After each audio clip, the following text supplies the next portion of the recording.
화제의 뉴스를 살펴보는 뜬 뉴스 오마이뉴스의 이승훈 기자입니다. 안녕하세요. 네, 안녕하십니까. 네, 청와대 행정관들 그 비리가 적발이 됐는데 부처에 복귀시켰는데 징계도 받지 않고 오히려 영전까지 했다고요? 네, 지난해 11월 청와대는 대기업으로부터 상품권과 골프 접대를 받는 등 비위 혐의가 민정수석실에 적발된 행정관 5명을 모두 원래 부처로 복귀시켰습니다. 예. 그런데 그중 1명만 사퇴했고 나머지 4명은 부처 복귀 이후에 아무런 징계를 받지 않고 주요 보직에 발령을 받은 것으로 드러났습니다. 하하. 사퇴한 1명도 공정거래위원회 핵심 부서 과장을 지낸 경력을 바탕으로 대형 로펌으로 자리를 옮겼습니다. 네. 청와대 근무 당시 대기업으로부터 부적절한 접대를 받은 혐의로 쫓겨난 공무원들이 오히려 원 부서로 돌아가 주요 보직을 꿰차거나 퇴직 후 정관예우를 받고 있는 것 아니냐는 논란이 커지고 있습니다. 예. 또 청와대는 물론 각 부처까지 스폰서 공무원을 봐줬다는 비판을 피하기 어렵게 됐습니다. 청와대 민정수석실이 이걸 적발해서 원래 부처로 복귀시켰다고 하는 것은 가서 징계 받아라라고 하는 건데 왜 징계를 받지 않았어요? 네, 청와대는 물론 해당 부처의 안이한 인식이 문제입니다. 네. 지난해 11월 기획재정부에서 청와대 경제수석실로 파견 나와 있던 4급 행정관이 대기업으로부터 상품권을 받은 사실이 드러났을 때 청와대는 청와대에서 근무하다가 돌려보내는 것 자체가 징계라고 말했습니다. 아, 돌려보내는 것 그 자체가 징계다? 네네. 예. 청와대 근무 자체가 큰 특권이라는 인식을 드러낸 건데요. 그렇죠. 현재 청와대와 정부 부처는 서로 책임을 떠넘기고 있습니다. 청와대 관계자는 해당 공무원들을 복귀시키면서 비리 혐의를 적은 꼬리표를 달아 보냈다면서 현재 청와대 소속이 아닌 공무원들을 청와대가 징계할 수는 없지 않느냐고 말했습니다. 예. 해당 부처에서 징계하라는 취지로 복귀시켰는데 각 부처가 별다른 조치를 안 했다는 겁니다. 반면 해당 부처에서는 청와대 쪽에서 일어난 일이기 때문에 어떤 비위가 있었는지 확인하기 어렵다면서 다시 청와대로 책임을 넘기고 있는 상황입니다. 책임 떠넘기기. 근데 행정관뿐 아니라 청와대 비서관도 관련 부처로부터 법인카드 수령했다. 이런 의혹이 또 제기됐네요.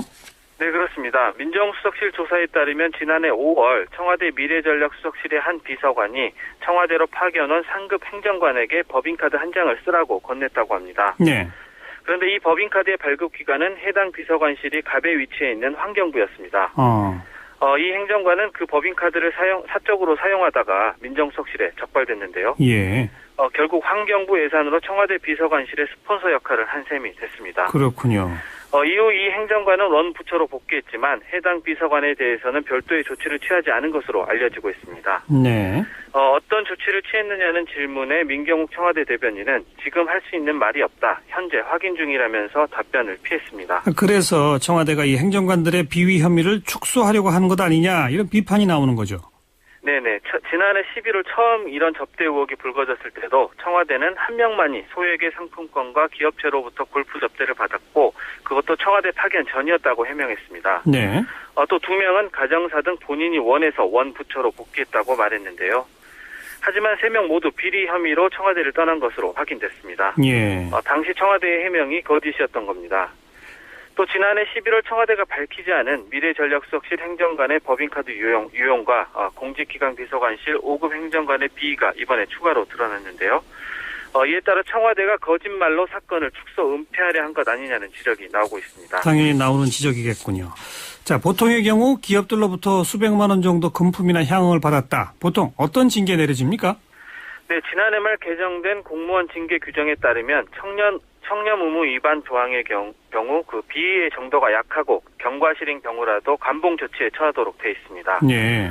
또 사안이 중할 경우 강등 정직 또는 파면 해임 등에 처해지고 품위 유지 위반 조항으로도 최소 견책을 받도록 하고 있습니다. 예.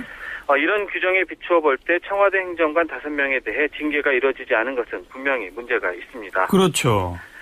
특히 이번에 비위가 확인된 행정관들의 원소속 부처는 모두 기재부, 공정위, 금융위, 국세청 등으로 모두 기업의 이권과 밀접한 연관이 있는 곳들입니다. 네. 만약 청와대 행정관들이 기업들의 로비를 받고 소관 부처의 영향력을 행사할 경우에 부처 공무원들은 이를 대통령이나 청와대 수석의 뜻으로 받아들이기 쉬운데요. 그렇죠. 이 때문에 비리 행정관들을 더 엄하게 처벌했어야 하는데도 그냥 복귀시켜서 사실상 면죄부를 준 것은 공직기강 해이를 부추기고 있다는 비판이 제기되고 있습니다. 네. 청와대 행정관들의 비리 사실 이번 정권만의 문제가 아니에요. 역대 정권에 계속 있었죠. 이게 끊이지 않는 문제가 있어요. 네, 그렇습니다. 청와대 행정관은 대부분 각 부처에서 능력을 인정받아 청와대로 오게 되는 경우가 많습니다. 네. 또 대통령과 각 수석비서관을 보좌하면서 각 부처에 미치는 영향력이 막강한데요. 권력이 집중돼 있고 또 청와대 근무 경력을 바탕으로 부처 복귀 후 승진하는 경우도 많습니다. 그렇죠. 이 때문에 각계의 주요 로비 대상이 되기 쉬운데요. 예. 역대 정권에서 청와대 행정관들의 뇌물수수 등이 끊이지 않은 것도 이 때문입니다. 박근혜 정부에서도 이미 문제가 드러난 5명 외에도 현재 청와대에 근무하고 있는 많은 공무원들이 관행이라는 명목하에 기업체의 관리를 받고 있을 가능성이 큽니다. 예. 때문에 청와대가 이번 파문을 감추기에만 급급할 게 아니라 공직기강을 바로 세울 근본적인 대책 마련에 나서야 한다는 목소리도 높아지고 있습니다. 그렇죠. 이번 해당된 문제가 된 사람들 징계 마지막까지 좀 지켜봐야 되겠어요. 이대로 그냥 유야무야 될지 그렇지 않을지 말이에요. 자, 수고하셨습니다. 네, 감사합니다. 오마이뉴스의 이승훈 기자였습니다.